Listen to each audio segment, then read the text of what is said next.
And now we're going to travel to India to hear from Nuklu Pom about his work to create a biodiversity peace corridor with indigenous communities in his home of Nagaland. His Whitley Award is sponsored by the Mava Foundation.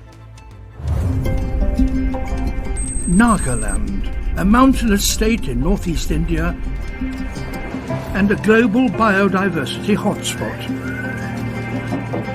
Here, indigenous people rely on the community-owned forests for their livelihood.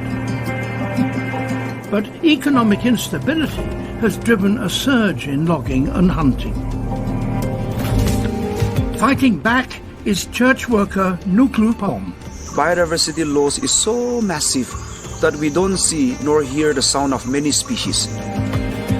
He founded Lem Sa Chen Loch, an initiative to protect the biodiversity of his ancestral village Yaongjun Chen.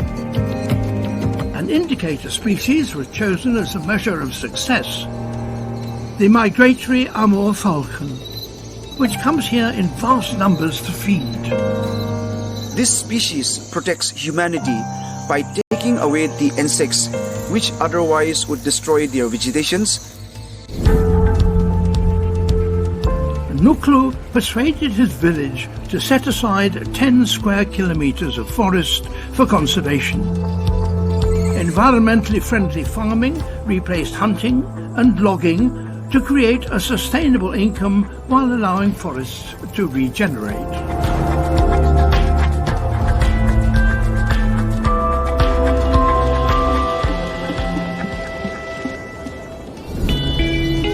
With his Whitley Award, Nuklu will expand to create a network of community reserves to form a biodiversity peace corridor, uniting 16 villages over 200 square kilometers.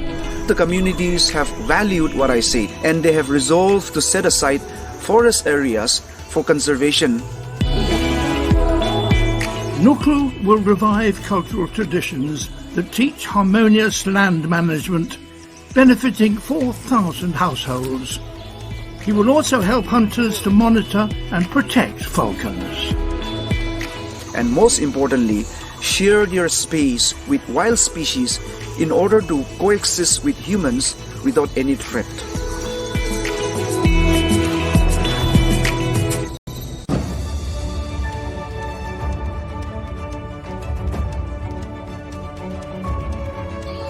I was born in a small village in eastern Nagaland surrounded by forests and wildlife. Our people have always coexisted with nature and depended upon the forest for survival. But as a child, my grandfather told me that the environment was mourning because humans were putting so much pressure on it, and if this continued, my generation would find it very hard to survive. He was right.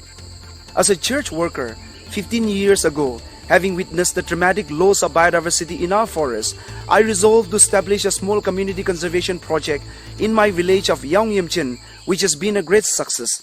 In a decade, we have seen a noticeable increase in wild species, especially Amur falcons, whose numbers increased tenfold.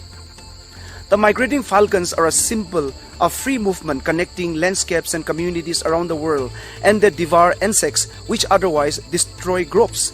That is why they have become so dear to us. Whitley Fund for Nature Award will grow the success of the Biodiversity Peace Corridor and create a network of reserves managed by indigenous people. Receiving the Whitley Award is an immense honor for myself, our team, our state of Nagaland, and our country, India.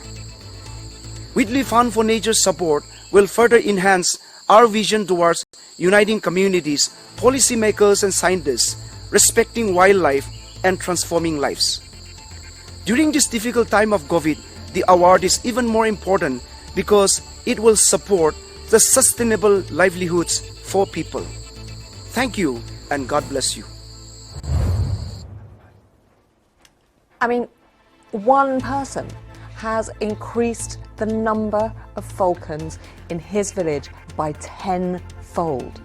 Yeah, extraordinary in itself. It's absolutely extraordinary. But also the fact that it's called the Peace Corridor lets you know that that is an area where there's quite a lot of tension going on. So to do that in an area with that kind of potential conflict was just, achievement squared, isn't it? It really, really is. Thank you, Nuklu. It is incredible what you do, and we are all sending you and the people of India our thoughts during this very challenging and tragic time.